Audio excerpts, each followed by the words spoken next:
So my friends, look at all of the damage.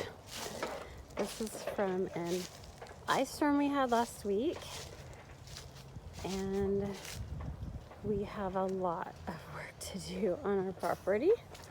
Way more work than we have time for.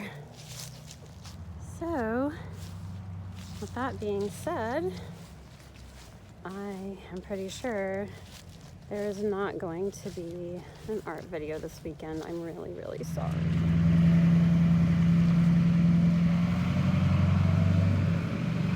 Oh, our poor trees, you guys. It's so bad. Look at this. Oh, it's so bad. And we had this one in the driveway. My husband's already cut it up, but it was huge. We have, I think, 12 or 13 pecan trees that are over 100 years old, and they did not fare very well at all. As you can see, there is just, it's so bad. All right, well, hope you have a better weekend than we're gonna have.